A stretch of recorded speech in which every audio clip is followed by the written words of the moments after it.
Shalom everyone, welcome to our lesson today on parts of speech. Today we are looking at pronouns. Pronouns are generally used to substitute nouns. This means they are used in place of nouns, and they occupy positions in sentences which are normally occupied by nouns. Oftentimes we use pronouns to avoid the unnecessary repetition of nouns. Here's an example. Mary is getting married on Saturday. This is because Mary accepted John's proposal and also the permission of Mary's parents to marry John.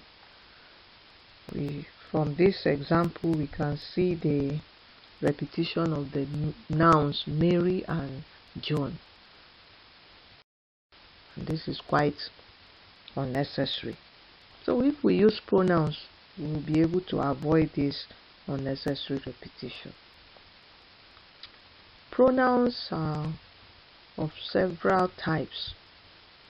There are different types of pronouns. We have personal pronouns, we have reflexive pronouns, we have indefinite pronouns, and as we continue in this lesson, we shall be looking at these different types of pronouns and how to use them appropriately. So I encourage you to rewrite the above example and use pronouns appropriately. So let's look at our first type of pronoun, personal pronouns. Personal pronouns, we have three types. The first person personal pronoun, which we can refer to as the person speaking, and the second person is the person spoken to, and the third person personal pronoun is the person spoken about other than the first or second person. I have often told you that she is a good person. So we have I as first person, you second person, she third person. I is the speaker, you is the listener, and she is the person that is being spoken about as the third person. So we have a table on personal pronouns. We'll go to the table and look at it closely. So from this table we can see person, number, subject and object columns. And under person we have the first person, we have second person, we have third person. And number, we have singular and plural forms.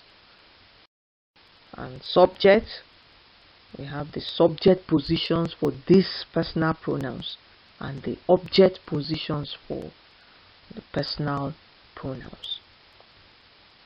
Subject for first person singular is I. That's if the first person singular is the performer of the action, we use I. And the object, that's the receiver of the action of the verb, is the object. And for first person singular, that is me. The plural form for the first person is we as subject and us as object. And for second person, the second person is you. We use you, whether it is singular or plural, whether it is subject or object. It is always you as a second person. The third person singular is he for males, she for females, and it for non-humans. Then him, her, and it again, that's object, as male, female, and neutral gender. Then third person plural form is they as subject and them as object. Possessive pronouns. These pronouns indicate possession. They are used to show that something belongs to us or to others. They are used to show ownership. They are of two types. One functions as a determiner or adjective and must appear with a noun, while the other functions on its own without a noun, and it is referred to as the pronominal form. So we have these examples. The book is mine. The house is hers. This house belongs to us. It is ours. So the italicized words are possessive pronouns, showing possession, showing ownership, that something belongs to us or to others. Then the last example, my book is in my bag. My is a determiner or adjective, whether my book or my bag, because it must function with a noun. The nouns in this sentence are book and bag. So we have a table for possessive pronouns. The first, second, and third persons, then the number, singular and plural forms, then the adjectival forms, and the pronominal forms. You can see from this table that for the first person, singular, it is my as the adjective, and then mine as the pronominal form. And if it is plural, it is our and ours. For the second person, it is your and yours. Third person, the singular form, we have his, her, it as adjectival form, and the pronominal forms we have his and hers. The third person plural, we have their for adjectival form and theirs for pronominal form. So I believe you'll be able to form examples of your own using these different forms. Indefinite pronouns. They are non-specific pronouns, which means they do not refer to particular persons or things. Some, any, few, none, nobody, everyone, nothing, etc. All these are examples of indefinite pronouns. And you know, from the word indefinite, it shows that it is not a reference to something in particular or someone in particular. Just a generalization. Everyone was invited, but nobody came, and so nothing happened.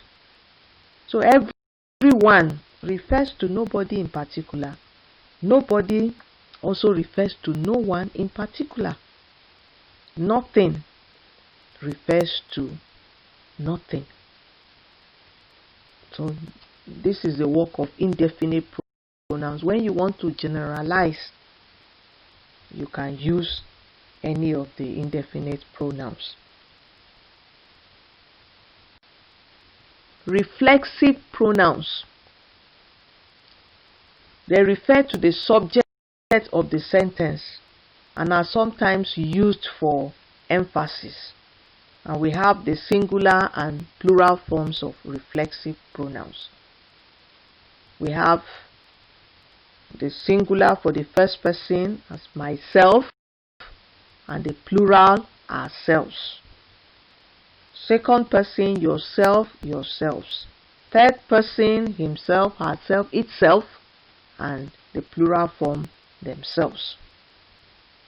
So it's used for emphasis and like a back reference referring to the subject of the sentence. The accused defended himself. So himself refers to the subject, which is the accused.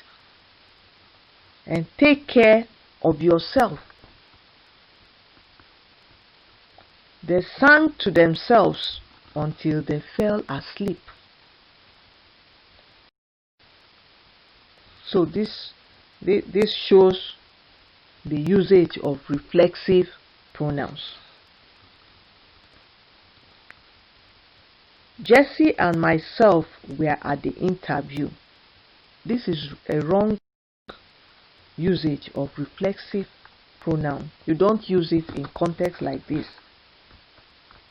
Instead, you say Jesse and I were at the interview, because this is subject position.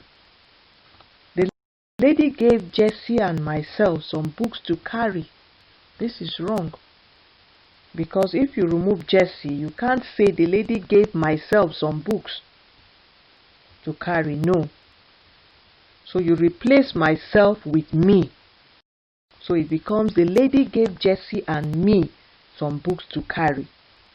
And the first one, Jesse and myself, if we remove Jesse, we'll have myself were at the interview, which is also wrong. So we must be careful in our usage of this type of pronouns, else we will be making wrong constructions. Reciprocal pronouns. We use reciprocal pronouns when the action indicated by the verb is shared by those concerned, or when the action is shared by two people or more people. We use reflexive pronouns. It could be two, it could be more, but there must be a sharing. If it is only two people, we use each other. And if it is more than two people, we use one another. So let's start with each other.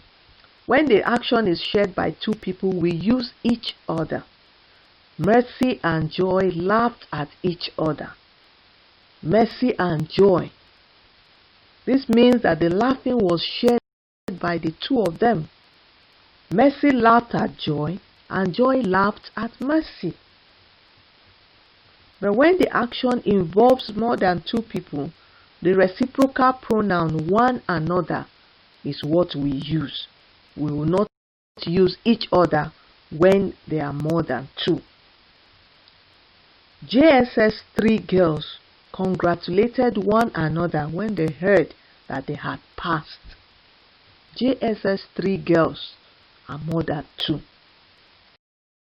So they congratulated one another when they heard that they had passed. So we must be careful never to use a reflexive when we should use reciprocals. Reflexive refer back to the subject. Reciprocals show that the action is shared by the people in the construction. Look at this. John and Sophie love themselves. This is wrong. John and Sophie love each other.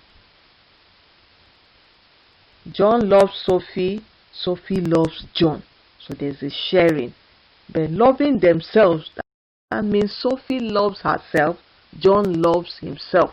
And that is not the sense that is to be conveyed here.